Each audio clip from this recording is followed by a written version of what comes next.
Hello student, welcome to BPSC corner. Friends, आज की इस वीडियो में हम जो है बीपीएससी 4.0 के लिए इंडियन हिस्ट्री जो है आपका एंशियंट इंडियन हिस्ट्री, प्राचीन भारत का इतिहास के जो सवाल बीपीएससी अब तक पूछ चुकी है उन सभी पीवाईक्यू को आज इस वीडियो में हम करने जा रहे हैं। और इससे पहले जो है एक और वीडियो में मैंने पीवाईक्यू करवाया था एंशियंट हिस्ट्री का। अगर आपने नहीं देखा है तो आप जाकर देख सकते हैं, मेरे चैनल पर आपको मिल जाएगा। तो फ्रेंड्स, बिना किसी देरी किए हुए शुरू करते हैं आज का इम्पोर्टेंट वीडियो। और ये ऐसा नहीं है कि सिर्फ प्राइमरी वाले के लिए करवा रही हूँ या 6 to 8 के लिए करवा रही हूँ या 9 to 10। आप मान लीजिए सामान्य अध्ययन के तौर पर जो है ये सभी के लिए मान्य होगा, चाहे आप 1 से लेकर 12 किसी भी क्लास के लिए जो है एग्ज़ाम की तैयारी कर रहे हैं। तो फ्रेंड्स, चलिए शुरू करते हैं इंपॉर्टेंट वीडियो। और जितने सारे स्टूडेंट जो है बीपीएससी 4.0 में बैठेंगे, प्लीज़ इस वीडियो को देखिए, जिससे कि आपका जो प्रिपरेशन है वो और काफ़ी इजी हो जाए। आपके पास जो है बहुत दिन बचे हुए हैं, अभी देखा जाए तो 2-3 महीने का समय मिल रहा है। तो इतने दिन में आप फ्रेंड्स एक भी टॉपिक को ना छोड़ते हुए जो है अभी से ही तैयारी में शुरू हो जाइए, क्योंकि आपके पास अभी जो है इनफ टाइम है, जो भी है इनफ टाइम है आपके पास। तो शुरू करते हैं आज का इम्पोर्टेंट वीडियो। आज का हमारा पहला सवाल है, महावीर स्वामी का जन्म कहाँ हुआ था? बताना है। देखिए, यह सवाल बीपीएससी में कितनी बार पूछा जा चुका है फ्रेंड्स। तो ऑप्शंस देख लेते हैं, कुंडग्राम, पाटलिपुत्र, मगध या वैशाली। तो याद रखिएगा, जो महावीर स्वामी का जन्म है यह हुआ था आपका कुंडग्राम में। तो ऑप्शन क्या हो जाएगा? ए हो जाएगा इसका राइट आंसर। याद रखिएगा, ये वैशाली के निकट है, ये जो है वैशाली के निकट है। और इनका जन्म कब हुआ था फ्रेंड्स? तो जन्म को भी कई बार पूछ लेता है, तो लगभग 599 ईस्वी पूर्व में हुआ था। 599 ईस्वी पूर्व में हुआ था। बात कर लें इनकी माता का नाम भी कई बार पूछा जाता है। तो माता का नाम क्या था? त्रिशाला था। महावीर जी की माता का नाम त्रिशाला था, जो कि वैशाली के लिच्छवी गणराज्य के प्रमुख चेटक की यह बहन थी। तो याद रखना है आपको। चलिए अब आगे देखते हैं अगले सवाल को। जो भी सवाल करवा रही हूँ बीपीएससी द्वारा पूछा गया ही अब तक का सवाल है, इसलिए फ्रेंड्स प्लीज़ सेशन काफ़ी इंपॉर्टेंट है। आप हो सके तो एक दूसरे ग्रुप में जो है एक दूसरे के ग्रुप में शेयर कर सकते हैं। चलिए देखेंगे अगले सवाल को। महावीर जैन की मृत्यु निम्नलिखित में से किस नगर में हुई? चलिए, उनका जन्म तो देख लिया कि वैशाली के जो है कुंडग्राम में हुआ था। वहीं उनकी मृत्यु की बात की गई है फ्रेंड्स, तो ऑप्शंस दिए गए हैं, राजगीर, सांची, पावापुरी या समस्तीपुर।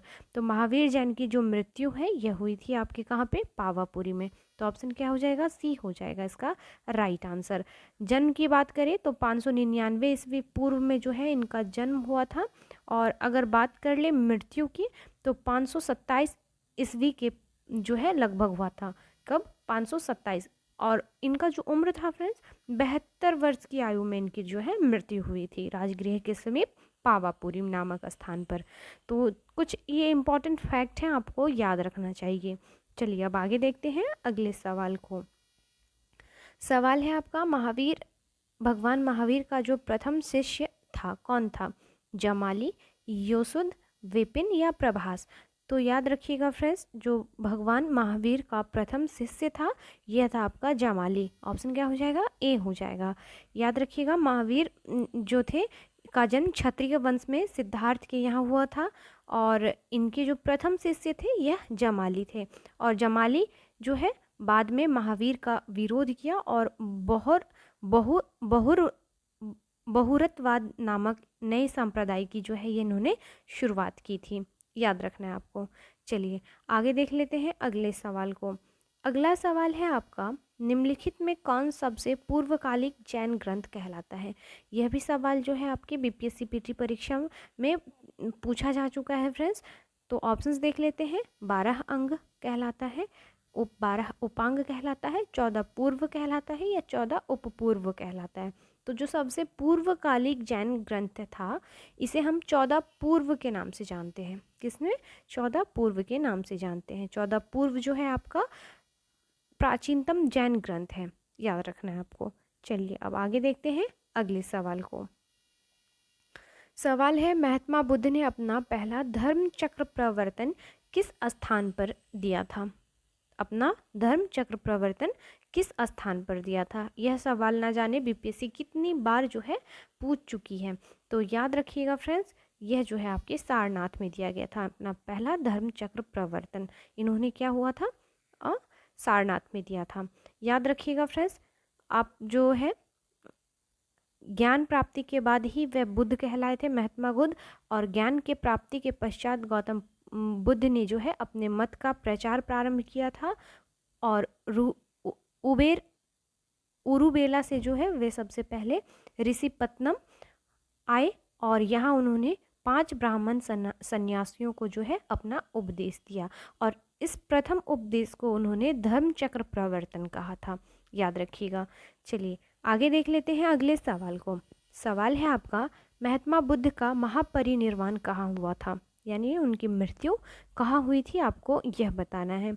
तो फ्रेंड्स, उनकी मृत्यु कुशीनगर में हुई थी। याद रखिएगा, ऑप्शन सी हो जाएगा इसका राइट आंसर। चलिए अब आगे देखते हैं अगले सवाल को। ये सभी सवाल बहुत बार रिपीट हो चुका है एग्जाम में, इसलिए एक भी क्वेश्चन मिस ना हो। आप सभी क्वेश्चंस को अच्छे से याद रखिए।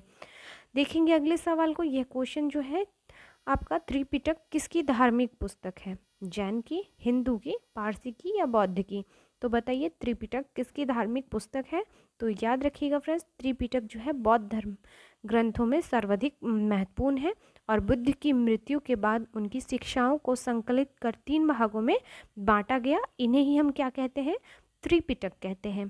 पहला है आपका विनय पिटक, दूसरा है आपका सुत्त पिटक और तीसरा है आपका अभिधम्म पिटक। तो ये तीनों ही जो है इन्हीं तीनों को क्या कहते हैं, हम त्रिपिटक के नाम से जानते हैं। तो ऑप्शन डी हो जाएगा इसका राइट आंसर। याद रखिएगा फ्रेंड्स। चलिए आगे देख लेते हैं अगले सवाल को। सवाल है आपका, निम्नलिखित में कौन सी बात बौद्ध धर्म तथा जैन धर्म में समान नहीं है। अहिंसा, वेदों के प्रति उदासीनता, आत्मदमन, रीति रिवाजों में अस्वीकृति। तो फ्रेंड्स, कौन सा जो है दोनों धर्मों में समान मत नहीं है। तो इसका राइट आंसर हो जाएगा आत्मदमन। याद रखिएगा, गौतम बुद्ध ने मध्यम मार्ग का उपदेश दिया। वे मोक्ष के लिए कठोर साधन एवं काया क्लेश में विश्वास नहीं करते थे। इसके विपरीत महावीर स्वामी ने जो है मोक्ष प्राप्ति के लिए घोर तपस्या तथा शरीर त्याग को आवश्यक बताया। तो याद रखना है। चलिए आगे देख लेते हैं। अगले सवाल में है, बौद्ध गया में बोधि वृक्ष अपने वंश की इस पीढ़ी का है, तृतीय पीढ़ी का है, चतुर्थ पीढ़ी का है, पंचम पीढ़ी का है या षष्ठम पीढ़ी का है। तो किस पीढ़ी का माना जाता है, तो पंचम पीढ़ी का जो है माना जाता है। याद रखिएगा, महाबोधि मंदिर स्थित वर्तमान महाबोधि वृक्ष वह नहीं है जिसके नीचे बैठकर महात्मा बुद्ध ने जो है ज्ञान प्राप्त किया था। वेन-स्वांग के अनुसार उस मूल वृक्ष को 7वीं शताब्दी में सम्राट शशांक ने नष्ट कर दिया था और इसके बाद इस स्थान पर 2 और वृक्ष रोपित हुए और नष्ट हुए। लेकिन वर्तमान वृक्ष जिसे हम देख रहे हैं वह 5वीं पीढ़ी का वृक्ष है जिसे अलेक्जेंडर कनिंघम ने लगवाया था और यह वृक्ष जो है पूरी तरह से संरक्षित है और केवल इससे जो है गिरी हुई पत्तियों को ही छूने एवं उठाने का जो है अभी हमें अधिकार प्राप्त है। तो याद रखना है। चलिए आगे देख लेते हैं अगले सवाल को। सवाल है आपका, बराबर की गुफाओं का उपयोग किसने आश्रय गृह के रूप में किया था। तो किस बताना है, आश्रय गृह के रूप में बराबर की गुफाओं का उपयोग किसने किया था। तो यह आजीवकों ने किया था। किसने, आजीवकों ने। मौर्य युग में जब पर्वत गुफाओं को काटकर निवास स्थान बनाने की कला का जो है पूर्ण विकास हो चुका था और अशोक तथा उसके पौत्र जो दशरथ थे इसके समय बराबर तथा नागा अर्जुनी पहाड़ियों को काटकर आजीवकों के लिए आवास बनाए गए थे। याद रखना है, अशोक के समय बराबर पहाड़ी की गुफाओं में सुदामा की गुफा तथा कर्ण चौपड़ नामक गुफा सर्व प्रसिद्ध है। चलिए अब आगे देख लेते हैं। आजीवक संप्रदाय के संस्थापक कौन थे, बताना है आपको इसका राइट आंसर। तो याद रखिएगा फ्रेंड्स, मखली गोसाल जो है यह आपके संप्रदाय के संस्थापक थे। आजीवक संप्रदाय के जो है संस्थापक थे। जो मखली गोसाल प्रारंभ में ही महावीर के शिष्य थे किंतु बाद में मतभेद के चलते इन्होंने महावीर की शिष्यता त्याग कर दी और आजीवक नामक स्वतंत्र संप्रदाय की स्थापना की थी। याद रखना है आपको। अब नेक्स्ट देख लेते हैं अगले सवाल को। सवाल है आपका, पाटलिपुत्र के संस्थापक थे। तो पाटलिपुत्र के कौन संस्थापक थे, उदयन, अशोक, बिंबिसार या महापद्मानंद। यह सवाल बहुत बार बीपीएससी पूछ चुकी है। याद रखिएगा फ्रेंड्स, पाटलिपुत्र के संस्थापक जो थे यह उदयन थे ऑप्शन ए हो जाएगा इसका राइट आंसर। पाटलिपुत्र की स्थापना अजातशत्रु के जो उत्तराधिकारी थे उदयन ने गंगा और सोन नदी के संगम पर एक किला बनाकर की थी, और इसने मगध साम्राज्य की राजधानी राजगृह से पाटलिपुत्र जो है स्थानांतरित भी की थी, और यह नगर शिशुनाग वंश, नंद वंश और मौर्य वंश की भी राजधानी रही है। तो सभी फैक्ट आप याद रखिएगा। आगे बढ़ते हैं अगले सवाल की ओर। किस शासक द्वारा सर्वप्रथम पाटलिपुत्र का राजधानी के रूप में चयन किया गया? किस शासक के द्वारा सर्वप्रथम पाटलिपुत्र का राजधानी के रूप में चयन किया गया? फिर वही क्वेश्चन जो है आपको घुमा फिरा कर दे दिया गया है। तो फ्रेंड्स इसका राइट आंसर क्या हो जाएगा? उदयन के द्वारा। तो ऑप्शन क्या हो जाएगा? सी हो जाएगा इसका राइट आंसर। चलिए आगे देखते हैं अगले सवाल की ओर। निम्नलिखित में किस राजा ने पाटलिपुत्र बसाया था? किस राजा ने पाटलिपुत्र को बसाया था? शिशुनाग, बिंबिसार, अजातशत्रु या उदयन? फ्रेंड्स इससे पहले हम लोगों ने क्या पढ़ा? पाटलिपुत्र के संस्थापक को पढ़ा है। तो फिर से वही सवाल 3 बार रिपीट हो चुका है फ्रेंड्स। किस राजा ने पाटलिपुत्र को बसाया था? तो उसका राइट आंसर भी क्या हो जाएगा? उदयन हो जाएगा। सॉरी, 3 बार यह क्वेश्चन रिपीट हो चुका आपके सामने। चलिए नेक्स्ट देख लेते हैं। विश्व का पहला गणतंत्र वैशाली में किसके द्वारा स्थापित किया गया? विश्व का जो है पहला गणतंत्र वैशाली के द्वारा स्थापित किया गया था। तो विश्व का पहला गणतंत्र किया गया था आपका किसके द्वारा? तो इसका राइट आंसर हो जाएगा आपका लिच्छवियों द्वारा। ऑप्शन क्या हो जाएगा? डी हो जाएगा। वैशाली के लिच्छवियों ने विश्व का पहला गणतंत्र स्थापित किया था, और वैशाली बुद्ध काल का सबसे बड़ा शक्तिशाली गणराज्य था। याद रखना है लिच्छवी जो है वज्जी संघ में सर्व प्रमुख था। चलिए अब आगे देखते हैं अगले सवाल को। अगला सवाल, मगध की प्रारंभिक राजधानी कौन सी थी? यह भी सवाल फ्रेंड्स बहुत बार रिपीटेड है, इसलिए याद रखना है। यूपीएससी ऐसे ही क्वेश्चंस पूछेगी, तो फ्रेंड्स प्रीवियस ईयर क्वेश्चंस को लगाना काफ़ी इंपॉर्टेंट हो जाता है, क्योंकि जितने भी जिन स्टूडेंट ने फेज़ 3 को दिया है उन सभी का कहना है कि जिन्होंने प्रीवियस ईयर क्वेश्चंस को बीपीएससी का अच्छे से रीड किया था, लगभग 50 to 60% यहीं से क्वेश्चंस आपको देखने को मिले थे। इसलिए मैं आने वाले जो है 4th फेज़ में जितने सारे स्टूडेंट देने वाले हैं, प्लीज़ एक बार प्रीवियस ईयर क्वेश्चंस को अच्छे से आप देख लीजिए, उसके बाद जो है अपनी तैयारी में लग जाइए, जिससे कि आप एक अंदाज़ा कर सकेंगे कि क्वेश्चंस के लेवल कैसे हैं और कहाँ कहाँ से किस किस टॉपिक से ज़्यादा आते हैं। तो आपको जो है फिर आपके एक अपना स्ट्रैटेजी बनाने में काफ़ी जो है आसानी हो जाएगा, कि उसके अकॉर्डिंग फिर हम अपनी तैयारी को आगे बढ़ा सकते हैं। आंसर देख लेते हैं फ्रेंड्स। जो मगध की प्रारंभिक राजधानी थी यह थी आपकी कहाँ पर? तो याद रखिएगा आपका राजगृह, या जिसे हम गिरिव्रज कहते हैं। तो ऑप्शन क्या हो जाएगा? सी हो जाएगा इसका राइट आंसर। पुराणों के अनुसार मगध पर शासन करने वाला जो पहला राजवंश था वह बृहदत्त वंश का था, और इस वंश के पहले राजा बृहदत्त का पुत्र जरासंध था, जिसने राजगृह को अपनी राजधानी बनाई थी। याद रखना है आपको।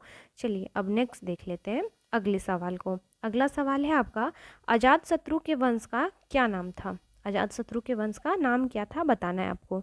तो फ्रेंड्स इस वंश का नाम था आपका हर्यक वंश के राजा थे ये। मगध जो है आपका मगध का शासक अजातशत्रु ने अपने पिता हर्यक वंश के संस्थापक बिंबिसार की हत्या कर राजगद्दी पर जो है बैठे थे, और फिर जो है यह जो थे आपके हर्यक वंश के राजा थे। चलिए नेक्स्ट देख लेते हैं अगले सवाल को। सवाल है आपका, सैंड्रोकोटस ने चंद्रगुप्त मौर्य की पहचान किसने की थी? सैंड्रोकोटस से चंद्रगुप्त मौर्य की पहचान किसने की थी? तो विलियम जोन्स के द्वारा की गई थी। तो ऑप्शन क्या हो जाएगा? ए हो जाएगा इसका राइट आंसर। विलियम जोन्स पहले विद्वान थे जिन्होंने सैंड्रोकोटस की पहचान मौर्य शासक चंद्रगुप्त मौर्य से की थी, और एरियन तथा प्लूटार्क ने जो है चंद्रगुप्त मौर्य को एंड्रोकोटस के रूप में वर्णित किया था, एंड्रोकोटस के रूप में, जबकि विलियम जोन्स ने सैंड्रोकोटस के रूप में। तो दोनों ही अलग अलग बातें हैं, आपको याद रखना है। आगे देखते हैं अगले सवाल की ओर। सवाल है आपका, ब्राह्मी लिपि को सर्वप्रथम किसने पढ़ा? तो जो ब्राह्मी लिपि थी इसको सर्वप्रथम पढ़ा गया था जेम्स प्रिसेप के द्वारा। ऑप्शन डी हो जाएगा इसका राइट आंसर। सन 1837, डेट याद रखिएगा, 1837 ईस्वी में जेम्स प्रिसेप नामक अंग्रेज विद्वान ने अशोक के लेखों को जो है उसको पहचाना, किंतु उन्होंने लेखों के देवनाम प्रिय की पहचान सिंघल के राजा तिस से कर डाली। लेकिन जो है आप याद रखिएगा फ्रेंड्स, सर्वप्रथम 1837 ईस्वी में जेम्स प्रिसेप ने जो है ब्राह्मी लिपि को सर्वप्रथम पढ़ा था? तो ऑप्शन क्या हो जाएगा? डी हो जाएगा इसका राइट आंसर।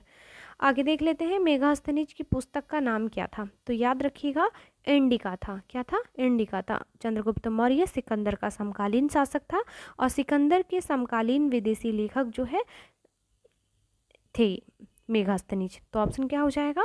डी हो जाएगा इसका राइट आंसर।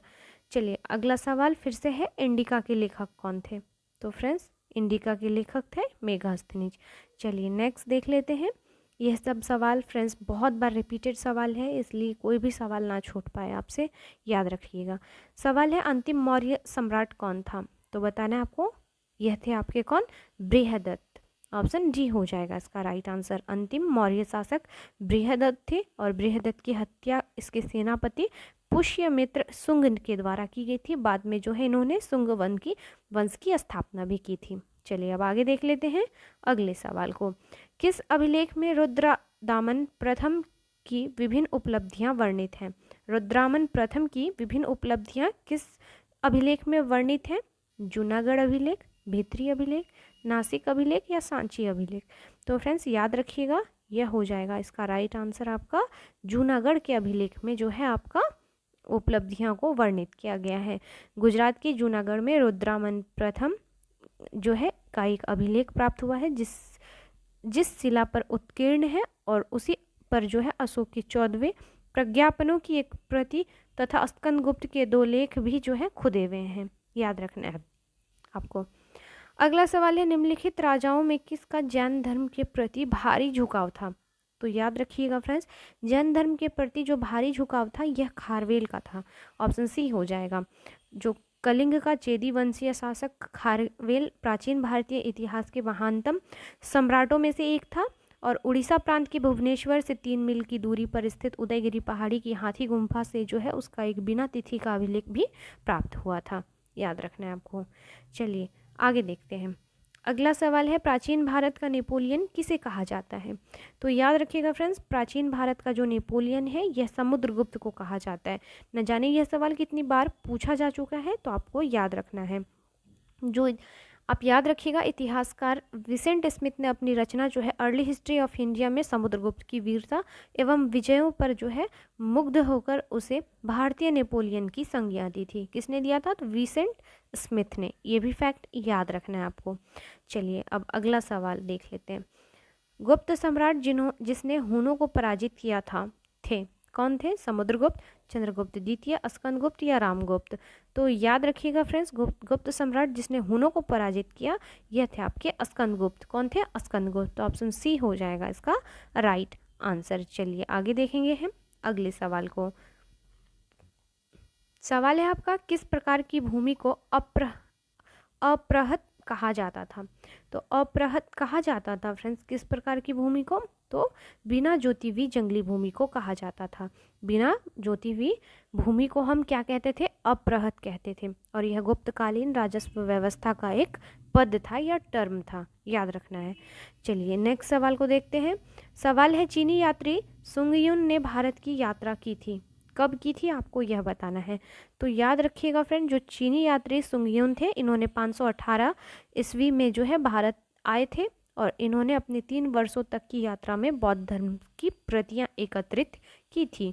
तो इसका राइट आंसर 515 से 520, लेकिन एग्जैक्ट डेट याद रखिएगा 518। चलिए तो आज के इस सेशन में फ्रेंड्स बस मैंने इतने ही सवालों को सॉल्व करवाए हैं।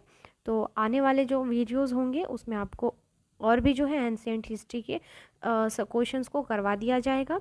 प्लीज़ जितने सारे क्वेश्चंस मैंने सॉल्व करवाए उसको अच्छे से रीड कीजिए और देखिए। और फ्रेंड्स जितना होगा मैं सभी जो है बुक की प्रीवियस ईयर क्वेश्चंस को सॉल्व करवाने की कोशिश करूँगी। इसके लिए प्लीज़ आप चैनल को सब्सक्राइब कर लीजिए ताकि नोटिफिकेशन आप तक टाइम टू टाइम पहुँचे। मिलते हैं नेक्स्ट वीडियो में, तब तक के लिए थैंक यू।